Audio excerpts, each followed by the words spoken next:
Hola, ¿qué tal? Bienvenidas, bienvenidos a Unidas por la Ciencia, 50 años del CICESI. Soy Norma Herrera, su anfitriona en esta serie, que se intenta sumergirse a los océanos del conocimiento de la mano de mujeres que han hecho suya esta elección, que han elegido el camino de la ciencia. Y hoy tenemos a una invitada muy especial. Ella es Raquel Negrete Aranda. Ella es una investigadora que explora el gran universo submarino. A veces estamos acostumbrados a voltear hacia arriba y ver ese maravilloso cosmos, pero ella estudia otro universo, esas profundidades en el mar de los cuales ya nos contará. Ella encontró inspiración desde muy pequeña en Carl Sagan, un científico y divulgador de la ciencia muy importante, que entre otras grandes frases nos regaló esta que dice que somos polvo de estrellas. Así que hablaremos con Raquel. Bienvenida, Raquel. Hola, Norma, muchas gracias y gracias a todos los que están siguiendo esta serie. Yo súper feliz de estar aquí acompañándolos y sumarme a esta iniciativa. Ya, pues bienvenida. Y cuéntanos un poco acerca de esa niña Raquel que a los 8 años de edad leyó a Sagan y que se interesó tanto en conocer cómo funcionaba el planeta. Teníamos mucho por conocer. ¿Cómo fue que encontraste esos referentes? ¿Cómo nutrió tu curiosidad que te fue llevando justamente a dedicarte a la ciencia? Pues fíjate que es una historia, a mí me parece una historia bonita y particular porque resulta que es justamente a esa edad una tía, la hermana de mi papá, que le gustaba mucho Carl Sagan y lo seguía mucho, me regaló el libro de Cosmos, el libro original, la primera edición, que de hecho ahí tengo todavía, ¿no? Que tiene todos los años del mundo. Y para mi corta edad, porque es un libro, aunque sí es para divulgación, pero es un libro más o menos especializado, pero simplemente el empezar a leer lo que ponía él en las páginas, en las fotografías, etcétera, fue donde empezó así como esta curiosidad de como la conciencia de saber que que éramos más allá de lo que era evidente, ¿no? Es decir, que no estamos solos en el cosmos, que hay otros planetas, sistemas, galaxias, etcétera. Entonces, eso para mí fue así como un súper descubrimiento, entender que las distancias en el universo son tan grandes entre planetas, estrellas, que esto de cuando ves una imagen de una estrella es como estaba dependiendo de la distancia a la Tierra. Entonces esta idea como de máquina del tiempo, de poder mirar al pasado, era así como, bueno, me maravillaba, ¿no? Entonces a partir de eso es que leí prácticamente todos sus libros, digo, fui creciendo y con él realmente me hice muy fan. Luego vino la serie y con la serie pues todavía se hizo mucho más como amigable, ¿no? En términos de divulgación. Y entonces yo desde ahí dije que me quería dedicar a entender cómo funcionaba el universo y pues particularmente a la astrofísica, a la astronomía, ¿no? Entonces esa era mi idea y sí, realmente fui bastante consistente durante mi carrera, digamos, durante mi infancia, siendo ávida lectora de todos estos libros. Me gustaba también leer libros infantiles, pero siempre como mucho más hacia la parte de los libros que me explicaban y me enseñaban algo, ¿no? Entonces, cuando llegué a la prepa, hice una prepa en una escuela francesa. Entonces ahí te dan, varía un poco con el sistema mexicano porque desde muy joven te llevan a que decidas hacia dónde te quieres especializar.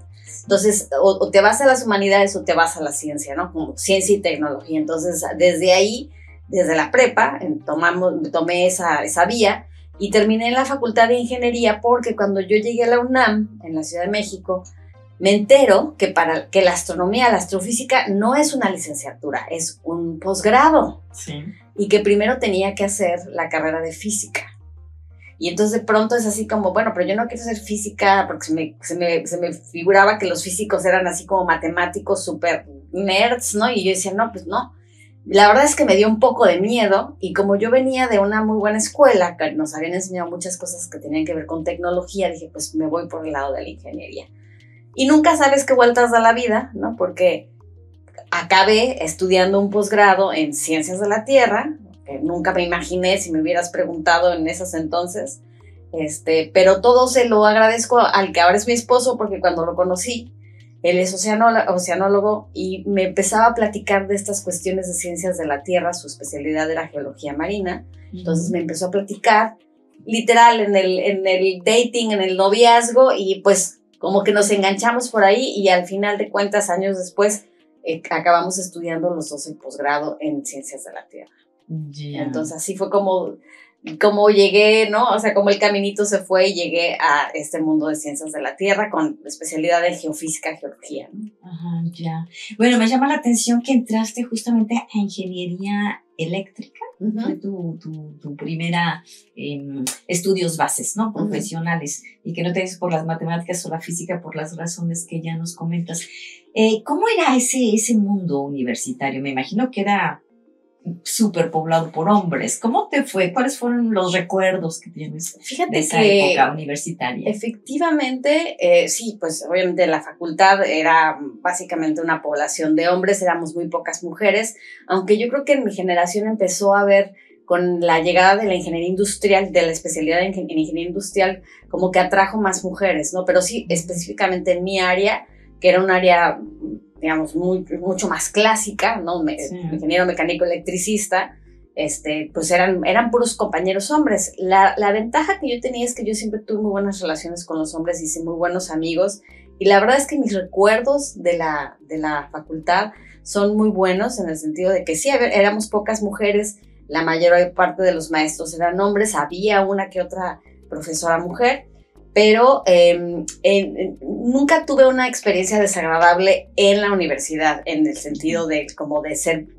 por temas de género o de igualdad de género, nada por el estilo. Eso desafortunadamente me lo vine a encontrar después. Yeah. Pero la facultad definitivamente pues digamos que lo que me dio es esta cotidianidad de convivir con hombres, de estar mucho como en su nivel, en su lenguaje, y hay muchas cosas que yo aprecio de los hombres en términos de las relaciones personales, porque son muy directos, no se complican. Las mujeres somos muy complicadas, y con los hombres todo era más fácil, ¿no? Entonces, esos son mis recuerdos de la facultad, la verdad, fabulosos recuerdos, y amigos de toda la vida que todavía son y están, ¿no? Entonces, buenos recuerdos de la UNAM. Que todavía conservas. Sí. Qué bien. Sí. Ya, y terminada la ingeniería, dices, en ese inter, me imagino, conociste a tu esposo y se sondeó la posibilidad de venirse a Ensenada a estudiar la maestría. Así es. Entonces, te digo, eran estas pláticas que de noviazgo, haz de cuenta que en lugar de platicar, bueno, ahora ya la cosa cambió mucho, pero me platicaba y me hacía esquemitas, ¿no? De los volcanes, y yo decía, ay, mira, pues como que nunca había volteado a esa parte de la ciencia, ¿no?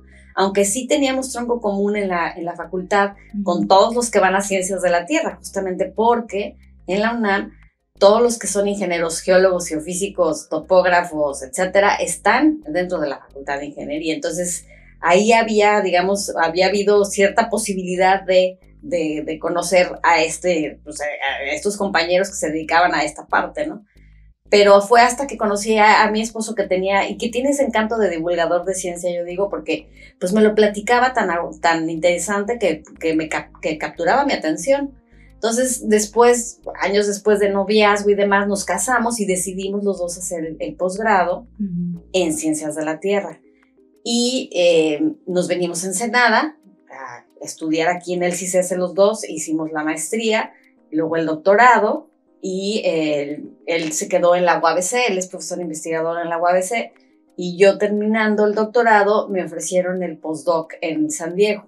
En el Instituto Scripps de Sonografía. En el Instituto de Sonografía. Fue una excelente oportunidad porque pues fue estar ahora sí que en una escuela de grandes ligas, o sea, y ahí fue donde empezó a discernirse un poquito la línea de investigación, que ahorita vamos a platicar cómo es que llegué ahí, pero sin duda, digamos, estos azares de que nunca sabes dónde vas a hacer un postdoc y que se diera la oportunidad justo en Scripps con el doctor John Sclater, que era un experto en flujo de calor, es como, ¿no? Se fue ahondando y se fue, digamos, moldeando la experiencia, la carrera, ¿no? La ruta que seguí hasta ahora.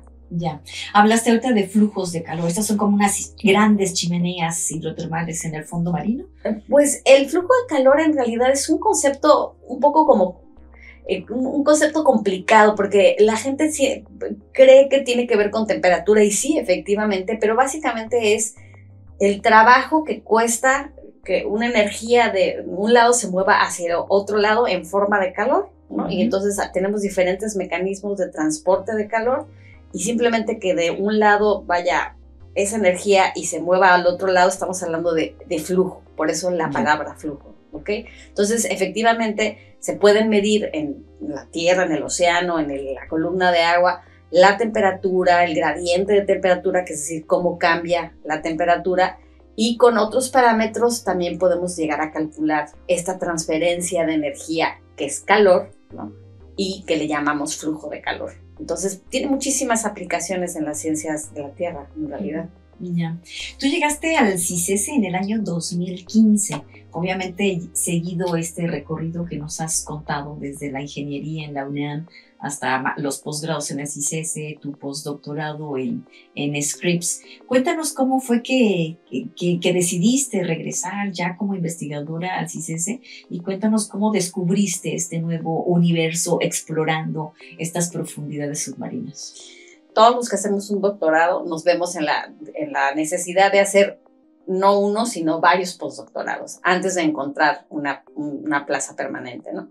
Entonces, es bien sabido que esto es algo complicado y en mi caso, pues teníamos además la doble complicación de que éramos dos buscando una plaza y obviamente pues no queríamos que fueran lugares distintos, ¿no? Claro. Entonces, eso nos llevaba a un nivel de complejidad todavía mayor, ¿no? Porque teníamos que como tratar de converger en un solo lugar, etcétera. Mi marido, el doctor Ronald Spells, ya tenía, digamos, algo de camino en la UABC y tenía como ciertas posibilidades de conseguir trabajo, lo cual efectivamente se dio con el tiempo, pero yo no, yo tenía el posgrado, el postdoc en Scripps y de ahí pues yo estaba en el aire, así no sabía como qué iba a pasar y esto es parte de lo que siempre es un poco intimidante para los jóvenes científicos, ¿no? Estas años de mucha incertidumbre donde no tienes realmente un arraigo, donde no estás haciendo una carrera en una institución, sino que estás buscando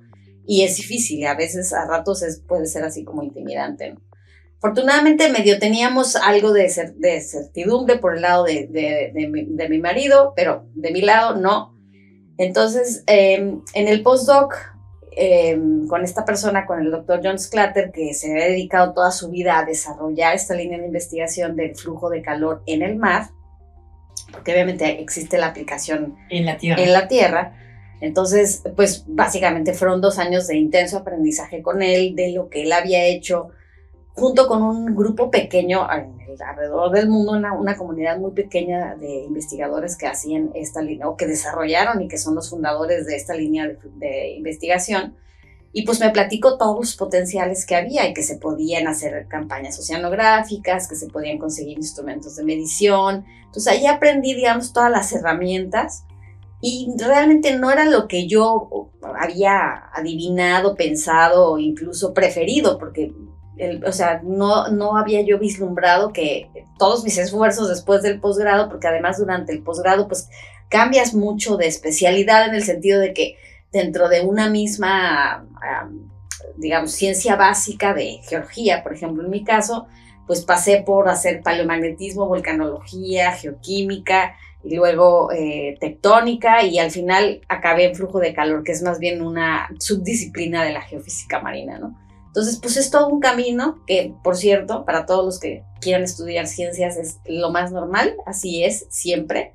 Entonces, realmente son pocos los que realmente dicen, yo quiero terminar haciendo tal cosa y la terminan haciendo, ¿no? Siempre tiene mucho que ver con estas oportunidades. Entonces, la estancia en Scripps, pues me abrió este nuevo universo de posibilidades y justo en ese momento fue una cuestión de timing, porque en ese momento se dieron la iniciativa por parte del gobierno de abrir estos centros de innovación para el apoyo de energías alternativas. Entonces se creó el CEMIGEO, ¿no? Que es el Centro Mexicano de Innovación en Energía Geotérmica, que es auspiciado por CICESE y otros 2, el equivalente en energía solar y en energía eólica. Y con ese paquete de centros de innovación, de estos centros de innovación, llegó un buen presupuesto para hacer proyectos relacionados. Entonces, justo yo entré, o sea, regreso al CICESE porque entra el proyecto de Semigeo y hay varios proyectos que se derivan de él, entre ellos el de investigar el Golfo de California y tratar de evaluar su potencial geotérmico. Entonces, que era muy convergente con lo que yo venía haciendo desde en el postdoc. Entonces, fue esta feliz casualidad donde había fondos y donde de entrada se me propone como que entre como outsourcing, así como por fuera del CICESE, porque como un externo. Como un externo. Y ahí también se da esta serendipity, ¿no? De que es el año en el que el gobierno, el CONACYT, lanza la convocatoria de las cátedras CONACYT. El programa de cátedras CONACYT está basado en un programa que creó el gobierno francés justamente para tratar de solventar estos vacíos que hay cuando la gente termina los doctorados, que ya hacen 1, 2, 3 postdocs y siguen sin tener trabajo porque no hay plazas. Entonces el gobierno francés creó el esquema y el gobierno mexicano lo trae, lo adopta. Y pues para nosotros, bueno, en mi caso, en mi generación y junto con otros 2,000 colegas, te puedo decir que pues fue una gran oportunidad, porque entonces lo que CONACYT ofrece es, ok, yo voy a contratar a estas personas, o sea, estos investigadores, jóvenes investigadores, de hecho así se nos llamaba, jóvenes investigadores, y les voy a dar 10 años para que se desarrollen, y en esos 10 años los voy a asignar a una institución. Entonces, yo con el proyecto de Semigeo, más la primera convocatoria de cátedras, que además nadie entendía bien qué eran, ¿no? Entonces, fue todo un camino, ¿no? También llegar como catedrático de primera generación aquí, porque la gente en la división no sabía cómo tratarnos, ¿no? O sea, eres como, no eres, pero no eres. Entonces eres como... Estás en CICESE, pero no eres del CICESE. Exactamente. Que creó todo un área gris en donde fue muy desgastante a ratos, ¿no? Estar ahí y además no tener precedente, ¿no? Éramos nosotros los que estábamos creando y hemos creado estos últimos 9, casi 10 años ese precedente. Entonces, así es como empieza la carrera de las campañas oceanográficas, ¿no? A partir de los fondos para el proyecto de Semigeo, que se hace, en mi caso, participando directamente en el que tiene que ver con la exploración del Golfo de California, adquirimos una sonda de flujo de calor y ahí es donde yo ya me meto al 100% de ir a Alemania, adquirir el equipo, a recibir el entrenamiento y empezamos a generar este laboratorio de tectonofísica y flujo de calor, digamos, en sus inicios. Y nos lanzamos a la primera campaña, que es con el barco de CICESE, con otros colegas que estaban involucrados en el proyecto de Semigeo y de la exploración del Golfo. Y nos vamos a una de las cuencas en el norte del Golfo y es donde hacemos nuestra primera expedición. Y pues nos va muy bien, tenemos muy buenos resultados y a partir de ahí también nos damos cuenta que el barco del CICESE no tiene las condiciones para funcionar, para trabajar con la sonda de manera segura, ¿no? Entonces, de ahí se hace evidente la necesidad de tener que empezar a crear redes de colaboración y poder ser invitado o colaborar en otras campañas con otras plataformas oceanográficas, otros barcos más grandes. Otros buques que tuvieran otros buques más grandes, con más equipo, más infraestructura. Y ahí empecé el caminito de a los 3 años, en el 2018, entonces vamos al sur del Golfo y luego regresamos en el 2021 y en medio está la expedición también a Guaymas. Y de ahí se van así como de seguiditas, a pesar de la pandemia que justo nos pescó en la última parte. Luego de la pandemia se hicieron prácticamente 3 expediciones al hilo, ¿no? Entonces, todo lo que se había estado atorando, digamos que fluyó a finales del 2021 y todavía estamos trabajando con esos datos, ¿no? O sea, todavía tenemos mucho por hacer. Mucho por hacer. Bueno, pues vamos a hacer un pequeño corte. Aquí nos quedamos con estas campañas oceanográficas, pero seguiremos conversando al respecto. Regresamos en un momento con Raquel Negrete Aranda.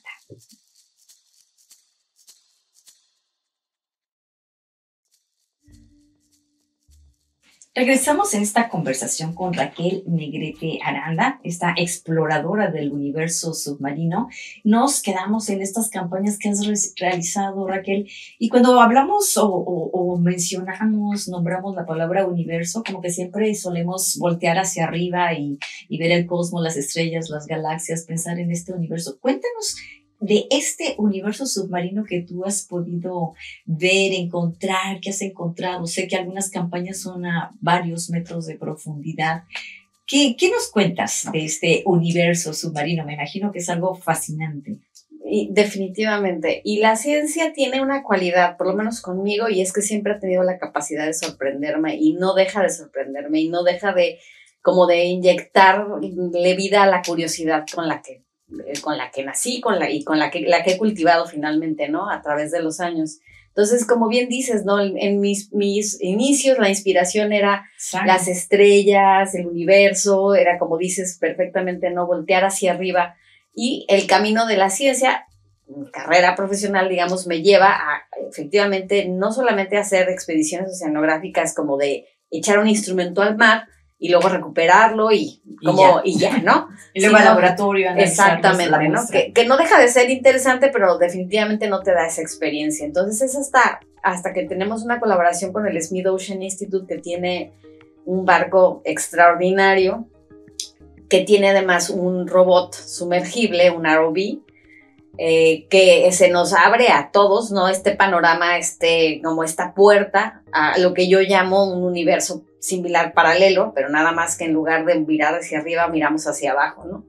Y es igualmente, o incluso que te podría decir que hasta más inalcanzable que el de arriba, ¿no? Porque ya hemos llegado a la Luna, tenemos rovers en Marte, tenemos sondas que salieron del sistema solar, y sin embargo, muchos de los lugares de los océanos en el mundo de nuestro planeta no han sido descubiertos y hay muchas cosas por descubrir, ¿no? Entonces, efectivamente, la zona de estudio de mis últimas campañas ha sido el sur del Golfo de California, donde hay una cuenca en particular, la cuenca Pescadero, que tiene casi 4 kilómetros de profundidad, 3.7. O sea, casi llega a la profundidad promedio del océano, estamos hablando de 3.700 metros, y donde obviamente no se podría hacer ningún tipo de medición, así como las que se pueden hacer con un robot, ¿no? Entonces el robot lleva cámaras de súper alta resolución y entrar simplemente a la sala de control, ¿no? Donde ves, no sé... Tienen grandes monitores. 8 displays, ¿no? Y vas viendo las diferentes cámaras, pues literalmente es como si fueras prácticamente dentro del propio robot. Y entonces el ver simplemente, incluso el viaje de la superficie por ejemplo, al fondo, tomaba del orden de 2 horas, un poquito más, ¿no? Entonces era, digamos, un tiempo así como medio ocioso, pero ni siquiera, porque podíamos estar, por ejemplo, en la sala de control o en la sala digamos, en el lounge, donde normalmente trabajamos y que tenemos monitores, y vas viendo la columna de agua y de repente aparece un organismo por ahí, y no son organismos que hayamos visto antes, o por lo menos que yo hubiera visto antes, ¿no? Sino de verdad con unas colores, unas texturas, unas cosas que te maravillan, porque parece algo microscópico, es algo que puedes ver. Que puedes ver, y incluso de chiquitos, grandes y muy grandes, ¿no? Y entonces es así como que se fueran anunciando los personajes de este mundo submarino que encontramos, ¿no? Y en particular esta campaña ha sido muy popular, digamos, dentro del ámbito científico y de la divulgación, porque se descubrieron sistemas hidrotermales en estas 2 campañas, en el 2018 y en el 2021.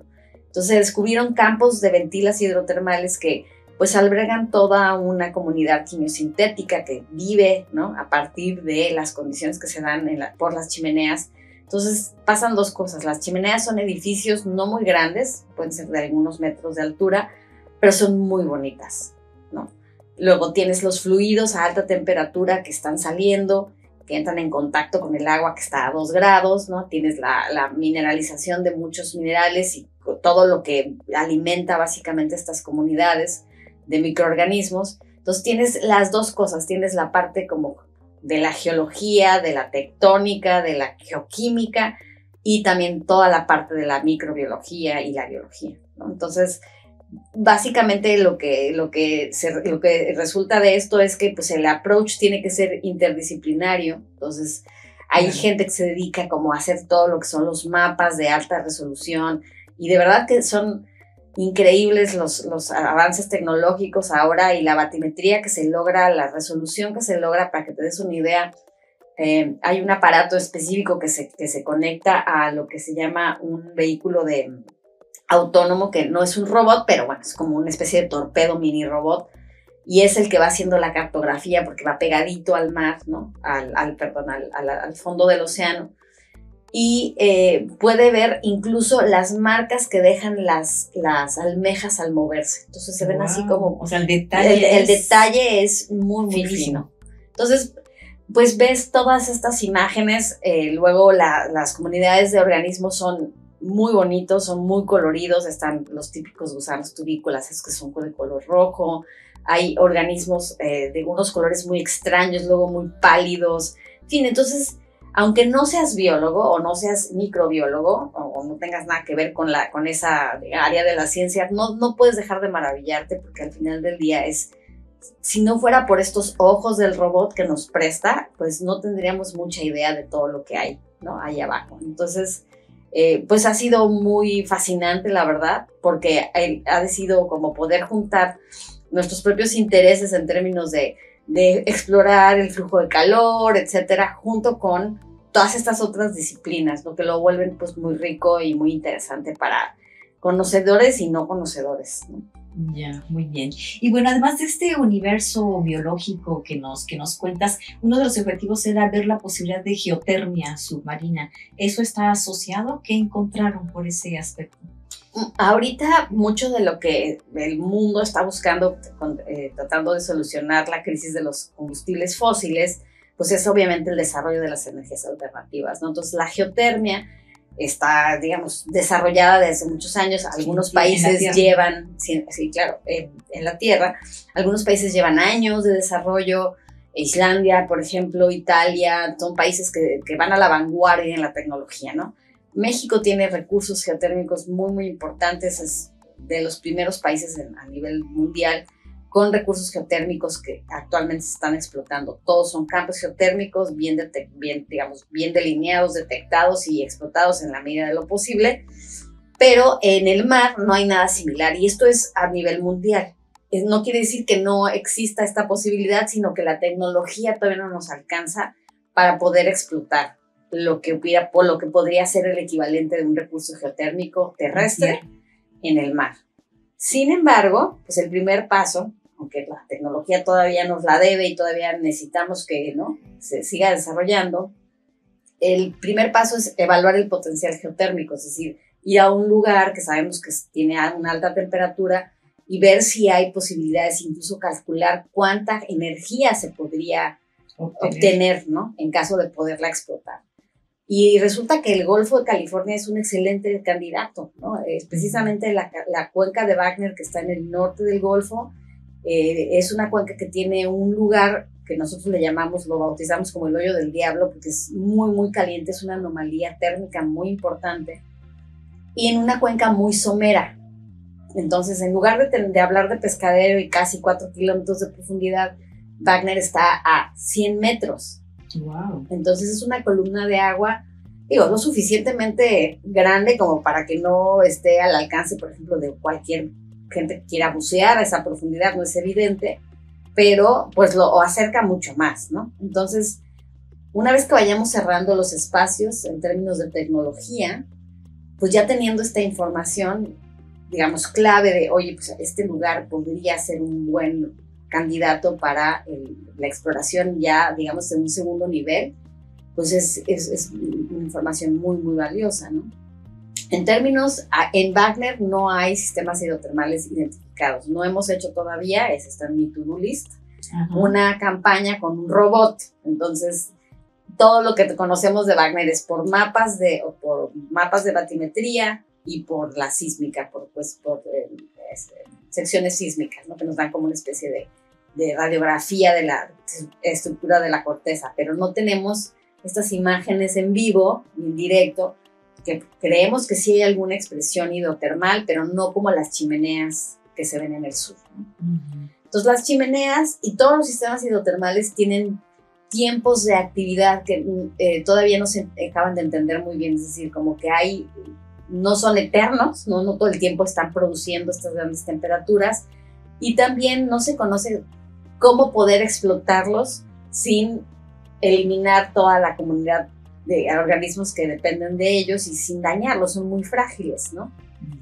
Entonces, ahí queda como siempre un poco esta parte de la incidencia del humano en la naturaleza y de cómo poder en un momento dado sacar provecho de estos recursos, pero sin en el camino acabar con ellos.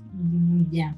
Y bueno, es interesante todo lo que nos platicas, pero hay una parte que me preocupa, que es el Golfo de California, pues ha sido designado como uno de los acuarios del mundo más importante. ¿Esto pondría en riesgo a la biodiversidad que encontramos en el Golfo, o son compatibles, o es de estas grandes preguntas y análisis que tiene que plantearse desde la ciencia? Pues yo creo que dependería mucho de si hay una cultura de conservación. Yo creo que no son excluyentes, ¿no?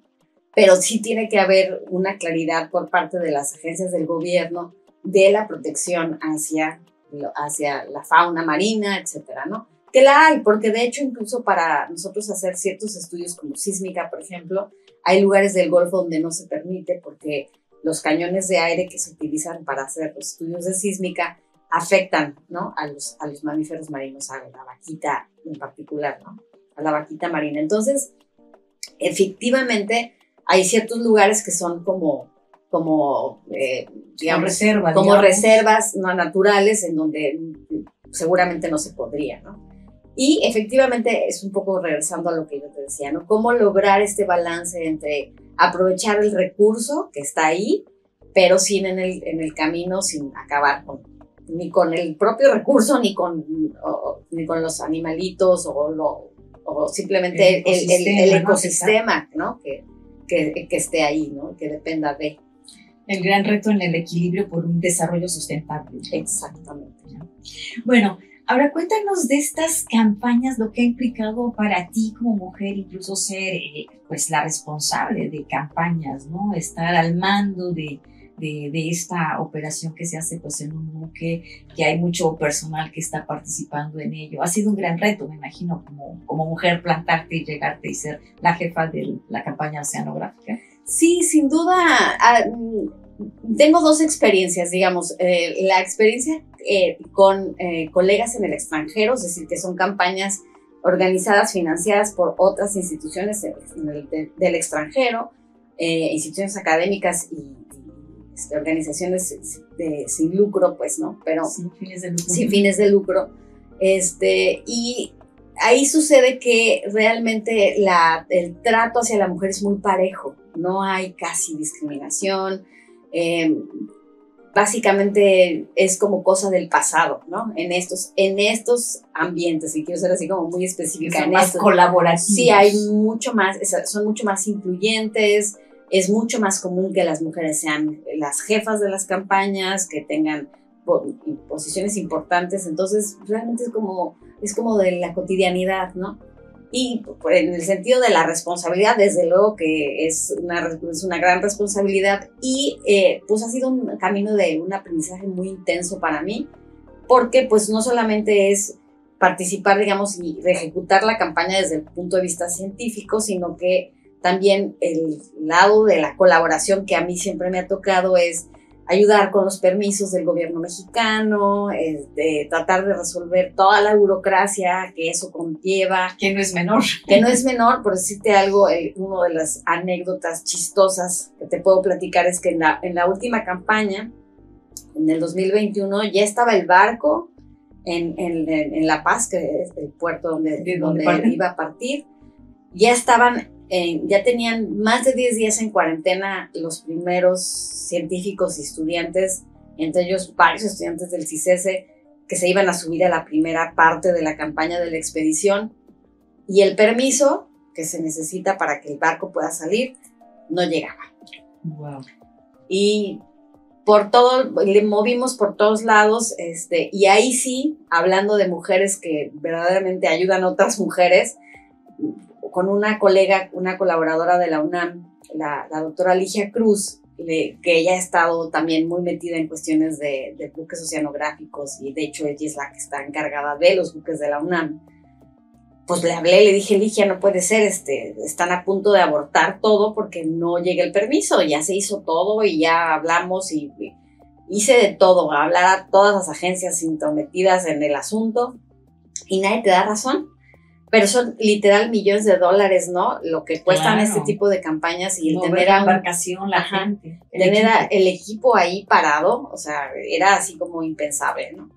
Y entonces acabé contactando a la que estaba como la directora de una agencia de la Semarnat, no era la Semarnat, una agencia de la Semarnat, no recuerdo ahorita el nombre, y le platiqué, le dije, nosotros estamos representando a México, el 80% de la gente que está yendo al crucero somos mexicanos, entre científicos y estudiantes, y eso está pasando en aguas mexicanas, y entonces no puede ser, por favor, ayúdame, ¿no?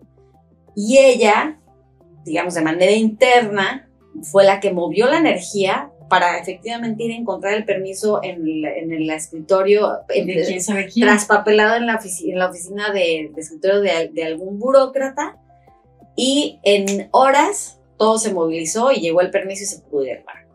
Pero fueron horas así de un estrés que dices, no puede ser, no sé qué. Y porque además no solamente es que tú mismo no lo puedes creer, sino que además se lo tienes que explicar a tus colegas, ¿no? Y decir, es que el gobierno mexicano sí hace estas cosas, ¿no? Sabe que el barco está ahí y de todas maneras no te dice ni que sí ni que no. Entonces hay un choque cultural, ¿no? Ahí, en donde a ratos, lo digo así abiertamente, me daba pena, ¿no? Ser esta representante de este gobierno que hace estas cosas, ¿no? Pero bueno, finalmente, final feliz, porque se salvó la campaña. Efectivamente. Entonces, de ese estilo hay varias historias, ¿no? Luego la siguiente parte es, ¿qué haces arriba del barco cuando algo no funciona, ¿no? ¿Qué haces arriba del barco cuando no tienes un buen clima, que entonces todo se te retrasa? Entonces tienes que improvisar y tienes que tener esa flexibilidad y esa creatividad y no paniquearte, ¿no? Otra situación que se da muy seguido en este tipo de campañas multidisciplinarias es que se pelean el tiempo de barco, es decir, como el tiempo de fondo del robot. Entonces yo, por ejemplo, tuve que en la primera campaña donde yo no era la responsable, sino que era una invitada, una de las investigadoras corresponsables, pues ella quería acaparar todo el tiempo para la parte de biología, ¿no? Entonces yo levantaba la mano para decir, bueno, pero yo necesito tiempo para hacer mis mediciones, y no me hacían mucho caso hasta que hubo una junta con todos los que estábamos participando y ella, muy políticamente correcta, decía, bueno, ¿hay alguien que tenga algún concern, no? Alguna cosa. Y yo dije, pues sí, no me estás dejando trabajar, ¿no? Y fue una confrontación así, digamos, en público, como si pues, me tienes que dar tiempo, ¿no? Yo sé que a lo mejor no es la prioridad, pero pues nos invitaron, aquí estamos. Y pues... Y también tienes objetivos que cumplir. Exactamente, ¿no? Y ya estaba una observadora de la Marina, porque normalmente a todos estos cruceros siempre va un observador de parte del gobierno. Entonces, la observadora de la Marina, que resulta ser una mujer, se acercó conmigo inmediatamente y me dijo, a ver, o sea, si tú me dices, ¿no? Que no se te está respetando, entonces no vuelven a venir, ¿no? Entonces, pues son todas estas cosas de donde hay que tener capacidad de negociar, pero tampoco, si yo me hubiera quedado callada y no hubiera querido hacer ninguna ola literal, pues me quedo sin datos, ¿no? Entonces, pues sí, y esta mujer es una mujer que y luego nos hemos vuelto muy amigas, que yo respeto y admiro porque es una fregona en lo que hace, ¿no? Y ha hecho muchísimas campañas y tiene toda la experiencia del mundo, pero bueno, tuve que hablar y decir, bueno, vámonos poniendo de acuerdo. Entonces los retos son muchos y diversos, pero pues ahora sí que con ganas de aprender voy llevando, creo que ya ahí voy llenando la bolsita de la experiencia. Bueno, ya llevas varias campañas, ¿no? Sí, ya. Incluida incluso alguna en la Antártica. Sí, ese fue un proyecto muy interesante porque me llegó de la nada, me contactó un colega en España, en el Instituto Real del Observatorio de la Armada Española, Los españoles son de los pocos países que tienen programas antárticos activos. Entonces tienen barcos que están dedicados a que todos los años hacen campañas en Antártica. Y esta persona, gracias a las otras campañas, a los artículos, etcétera, se enteró que había un grupo en México que hacía flujo de calor y pues me contactó así literal, así como si dijeras, yo no te conozco, no tengo ni idea quién eres, pero recibí un mail y luego de ahí brincamos a una videoconferencia y luego a otra y se acabó haciendo un proyecto interinstitucional entre la Armada Española y CICESE. Y pues fue también otro aprendizaje, porque otra vez está la parte científica que sin duda muy, muy interesante. También era estudiar una cuenca, pero pues en otro escenario completamente diferente. Pero pues para poder hacer posible la colaboración, pues hay que ahora escalar la burocracia de CICESE, ¿no? Y generar convenios y aprender, porque también para CICESE era una experiencia nueva, ¿no? Muchas de las operaciones que se tenían que hacer. Y pues todo era contratiempo porque luego se vienen los cortes de los presupuestos por el año fiscal, etcétera. Entonces se volvió súper desgastante en ese aspecto y luego justo nos pescó la pandemia, ¿no?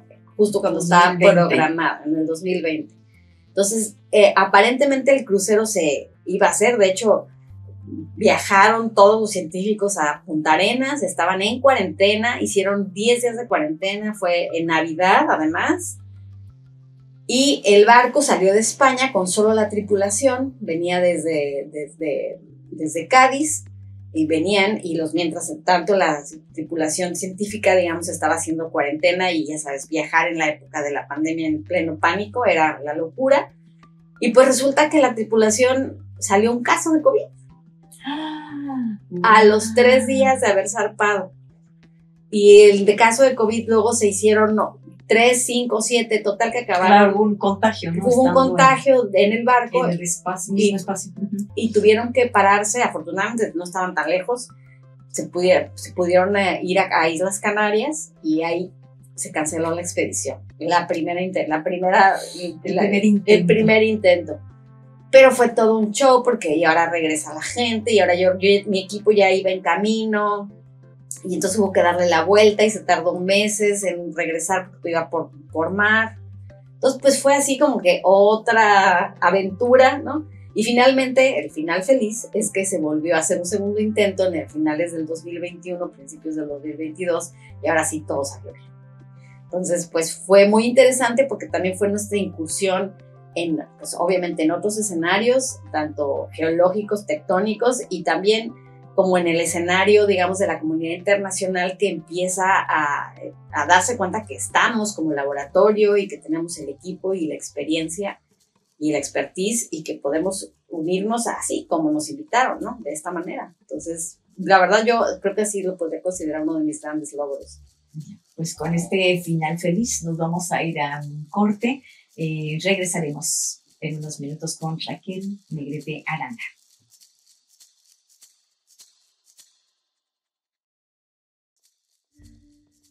Regresamos con Raquel Negrete Aranda, esta exploradora del mundo submarino, que nos sigue contando acerca de sus aventuras en este camino por la ciencia. Raquel, cuéntanos ahora de cuáles han sido tus mayores retos como mujer, como científica, en tu etapa de estudiante y ahora como investigadora. Sé que estás adscrita a un programa todavía del CONACYT, Investigadores por México, no has logrado pues esa estabilidad, digamos, esa plaza definitiva en una institución como CICESE. Ha sido un camino largo. ¿Cuáles han sido tus mayores retos en ese sentido? Pues desafortunadamente es triste como tener que reconocer, y por experiencia en primera mano, experiencia propia, que la desigualdad de género sigue siendo o estando vigente en el mundo de la ciencia, ¿no? En México.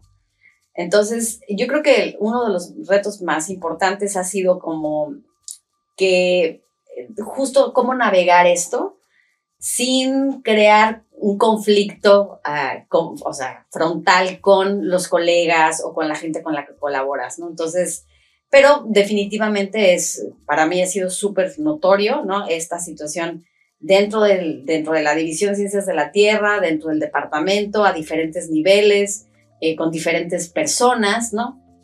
Y pues siempre puede ser como agotador, puede ser como drenante, ¿no? Porque la experiencia que yo tenía era como que si yo tuviera que probar que mi trabajo vale la pena, ¿no? Como si tuviera que probar que soy igual que un colega hombre, ¿no? Tiene a lo mejor que ver también con mi personalidad, tiene a lo mejor que ver con una cuestión como personal, no lo sé, no, pero lo que sí puedo decirte es que en otros escenarios, como te contaba al principio, con otras personas, en el mismo Scripps, cuando mi experiencia postdoctoral era de un trato súper igualitario, de horizontal, de tú a tú, ¿no? Entonces, para mí sí siempre ha sido como un poco desconcertante. ¿Por qué aquí, no?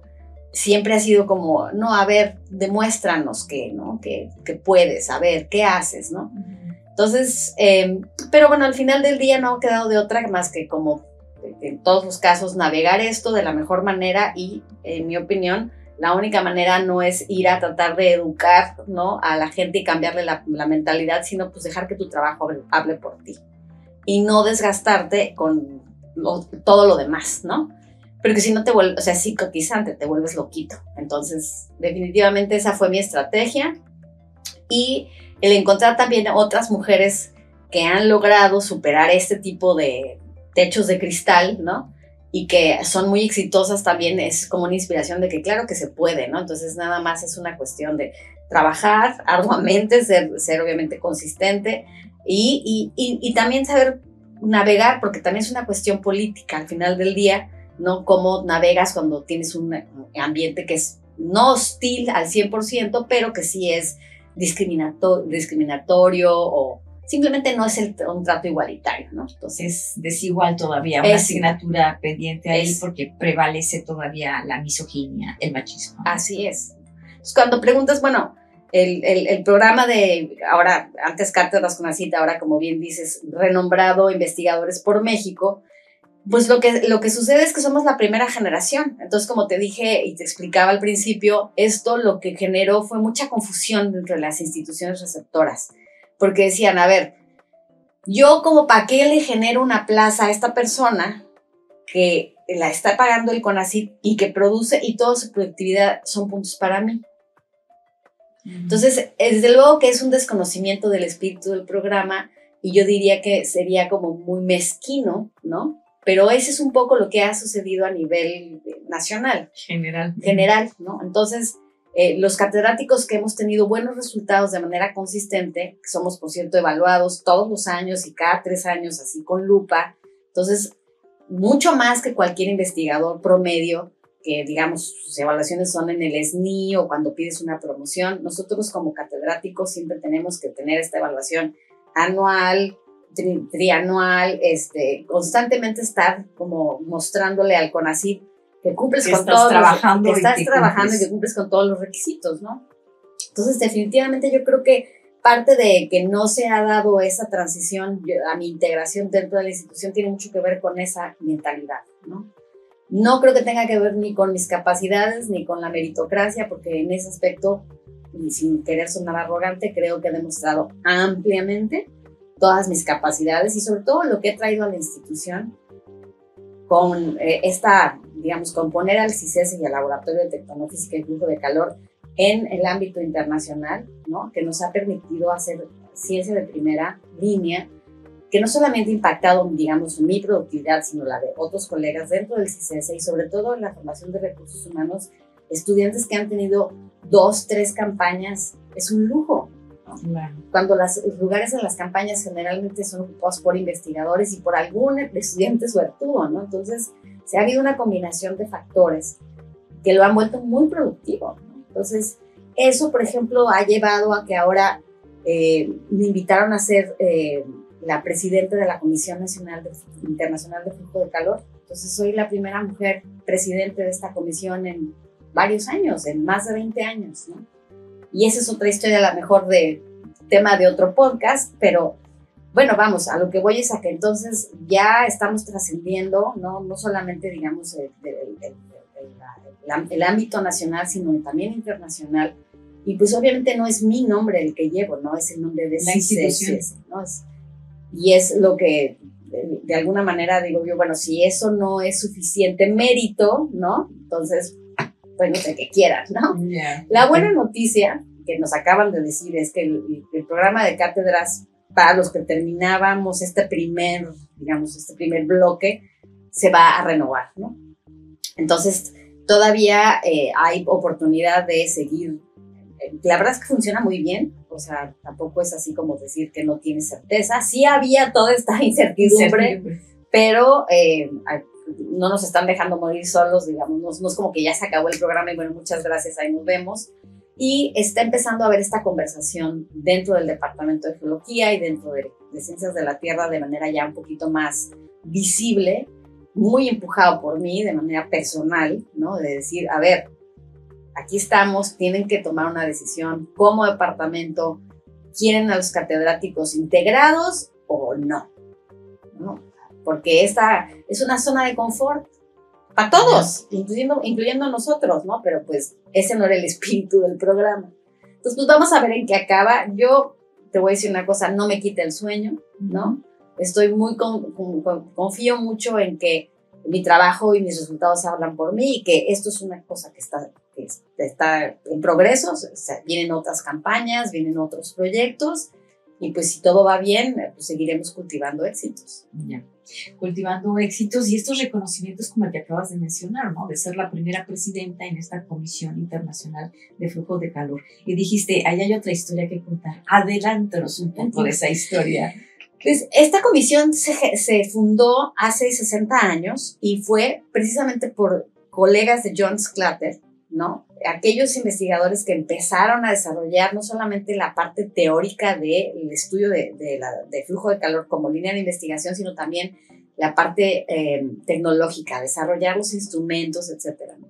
Entonces, es una comisión que fue fundada por gente que en su momento estaba más joven, pero que ahorita ya son octogenarios, la mayoría, muchos ya se murieron, y hay todo un tema de tradición de que el board, o sea, digamos, los directivos, la cúpula de la comisión, el que era el presidente saliente siempre le dejaba el puesto al vicepresidente, ¿no?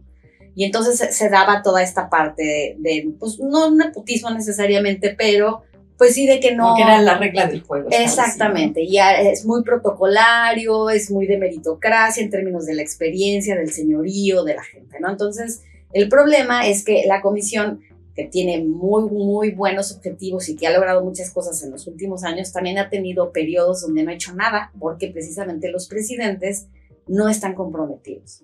Y lo que quieren es el título, pero no haciendo chamba, ¿no? Entonces, el presidente saliente, que hizo un muy buen trabajo, apoyado por un grupo de jóvenes, jóvenes científicos que están empujando mucho, pues empezó a platicar esta idea de que, bueno, pues podemos hacer esta sucesión protocolaria, pero también existe en los estatutos la figura de pedir una elección. Entonces, si hay una inquietud por parte de los miembros de la comisión de pedir una elección, se puede ir a elecciones, ¿no? Entonces, a mí me plantean un grupo dentro de los miembros, obviamente el grupo de los jóvenes, ¿no? Porque todos los otros, no por decirles los viejos, porque yo tampoco ya no soy ninguna chamaca, pero pues sí, digamos, los seniors, los de la vieja escuela, pues estaban felices y no querían cambiar, ¿no? Entonces se da esta como estrategia y pues fue una lucha, ¿no? El business meeting donde se dio esta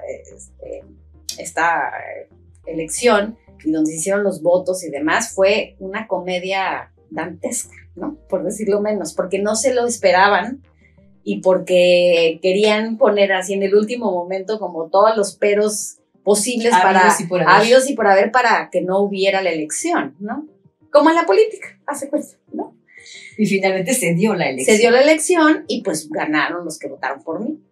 Entonces, pues yo me quedé en lugar de un hindú de 70 y muchos que no me podía ni ver, ¿no? De que ni las felicitaciones, digamos, de rigor, de, bueno, pues ya perdí, ¿no? Por lo menos diplomacia, ¿no? Diplomacia, nada. No, y ahí es donde dices, bueno, ahí está, ¿no? Otra vez, machismo, discriminación, etcétera. Pero a mí me da mucho gusto no tanto por el tema de tener un título, sino porque creo que entonces me pongo en la posición de poder inspirar a otras mujeres, ¿no? Entonces, que creo que ya estaba yo un poco en ese rol como director, como líder de alguna de las expediciones y demás, pero creo que ahora es mucho más visible, ¿no? Y entonces ya me puedes ir a buscar en una página y pues es todo un protocolo y demás, ¿no? Entonces, pues ahí está, ¿no? Inspirador de mujeres y también de una comunidad de jóvenes que viene impulsando y trabajando como tú, ¿no? Y que, bueno, por circunstancias X, Y o Z, porque así lo marca el protocolo o por la burocracia, no puedes tener una posición que mereces por el trabajo que has realizado. Así es.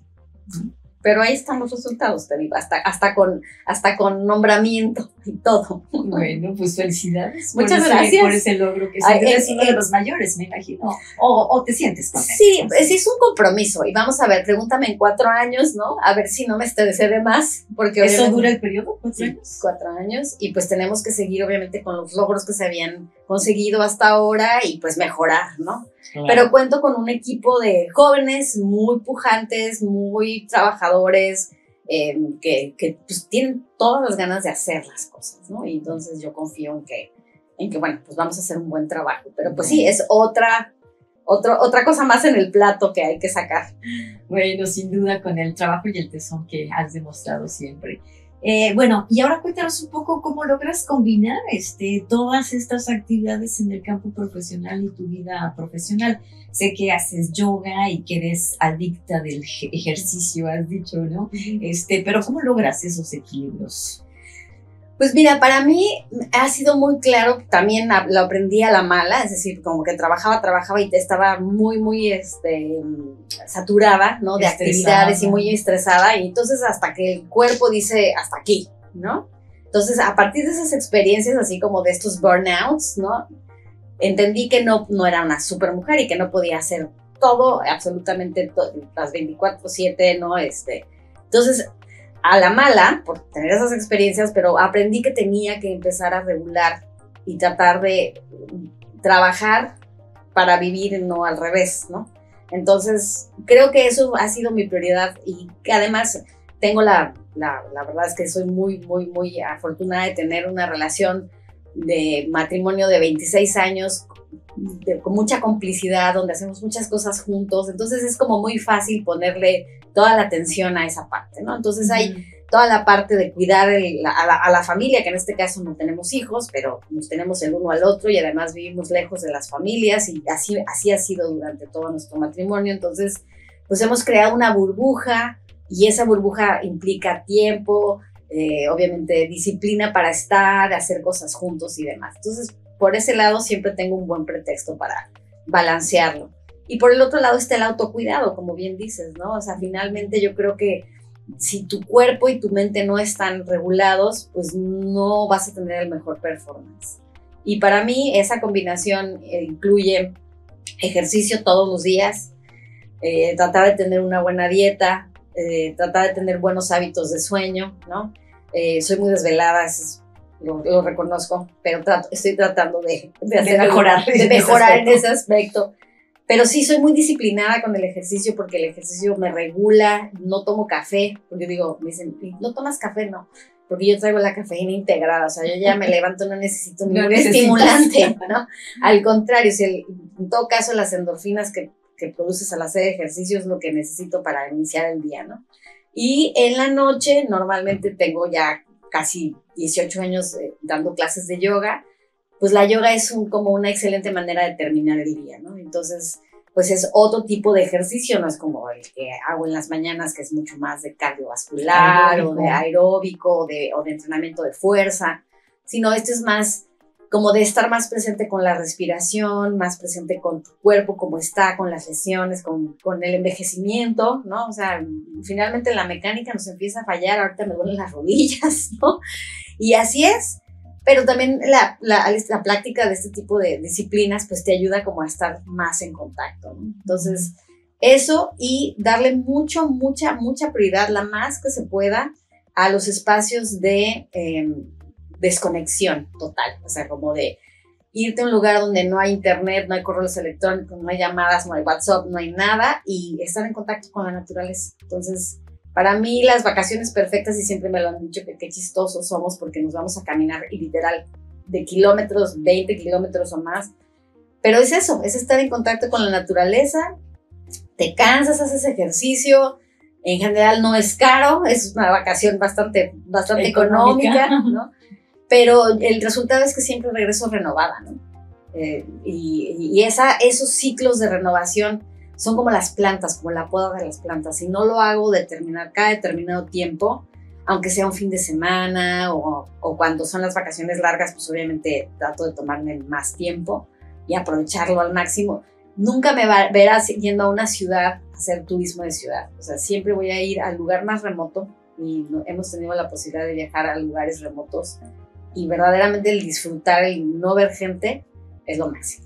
¿Cuál ha sido uno de esos más remotos lugares que has conocido? Pues Islandia, porque Islandia tiene partes de verdad que son populares, digamos, y más ahora que el país se ha hecho más popular, pero tiene partes donde te puedes meter y verdad que no hay nadie, ¿no? Es bastante inhóspito, pero es un paraíso para los geólogos, es un lugar volcánico súper específico con unas características increíbles.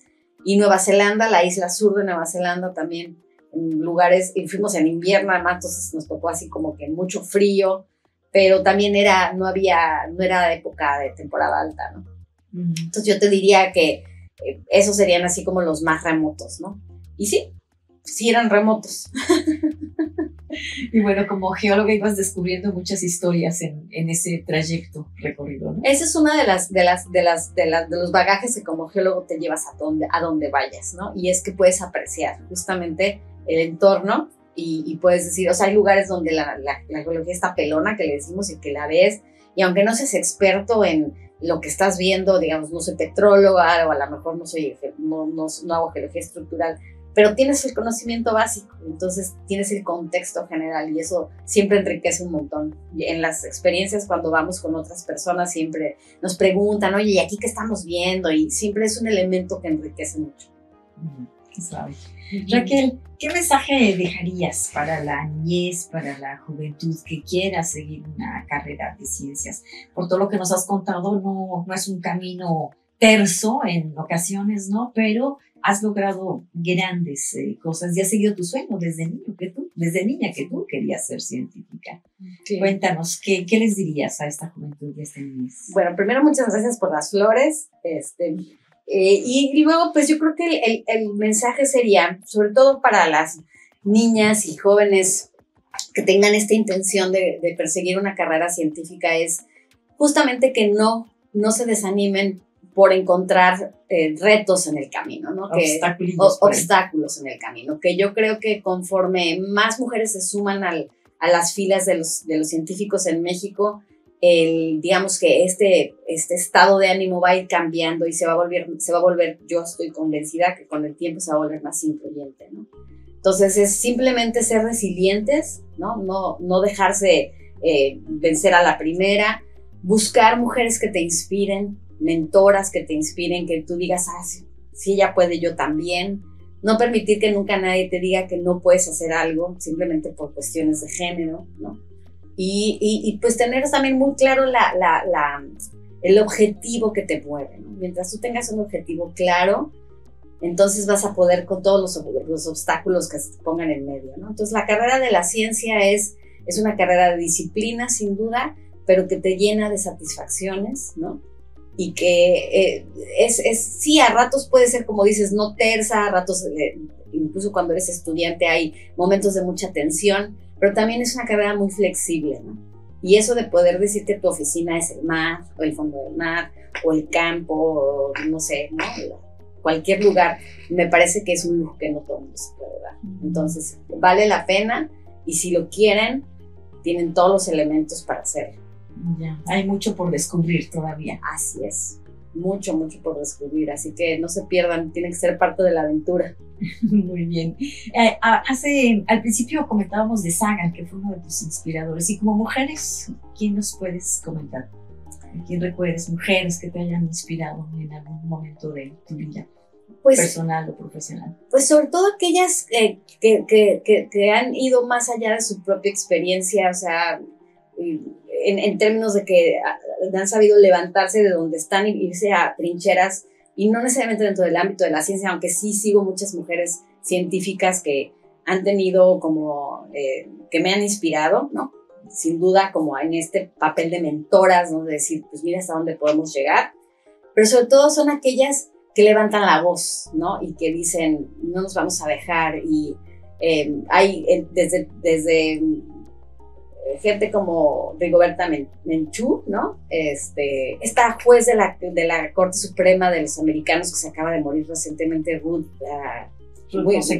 Winsbord, algo así se llama también, y ver sus historias y ver cómo al final de cuentas es la resiliencia, ¿no? Porque les va re mal al principio, ¿no? O sea, les va re mal, no es fácil, no triunfan rápidamente, no es como que nada más porque dicen aquí estoy, las escuchan, ¿no? Entonces, es muy interesante y a partir de eso y decir, pues sí, se elevan por encima de su propia circunstancia y van más allá.